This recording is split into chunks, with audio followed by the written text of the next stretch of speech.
Okay. Of course, I work a lot of nights, as you probably gathered, and many of my passengers are drunk and they want to eat at the end of the night.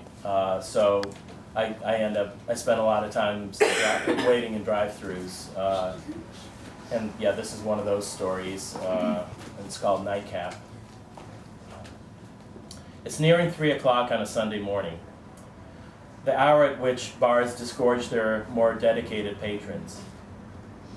I'm going eastbound on Irving in Portage Park when a round-faced woman runs out from the Nightcap, calling, "I've got one more inside. Will you wait, please?" I turn on the meter and wait. The marquee above the door advertises a week's worth of heavy metal cover bands.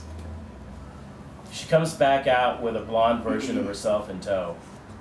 "I can't believe I got a cab this quick out here.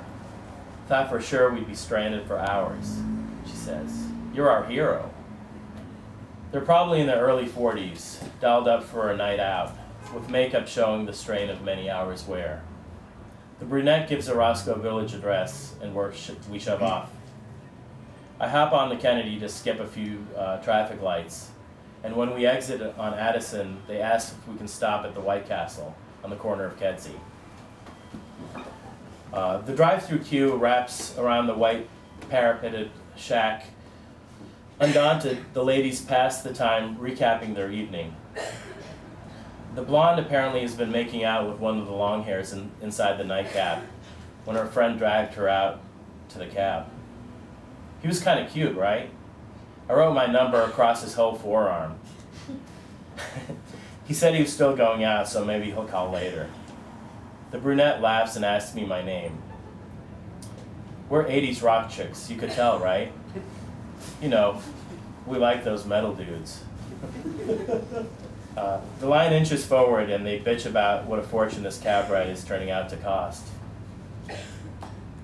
Our turn comes and the blonde launches into her order without any bidding.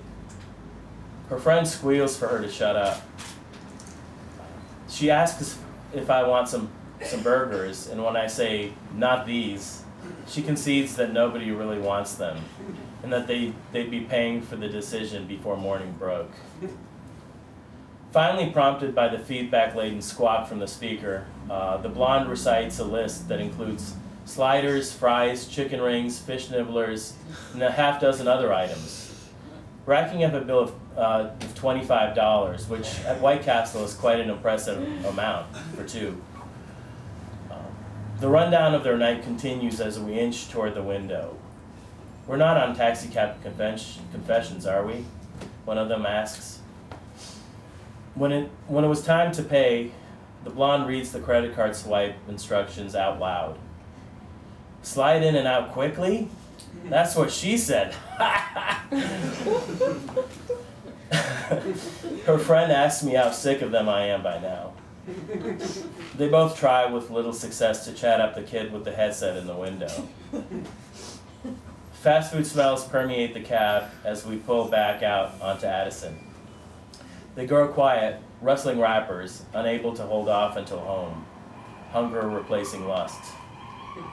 On the brunette street, we turn south and stop just past the second speed bump.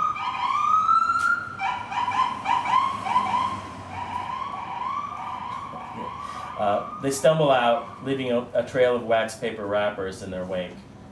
And so their Saturday night ends, with no prince, despite a trip to the castle. Thank you.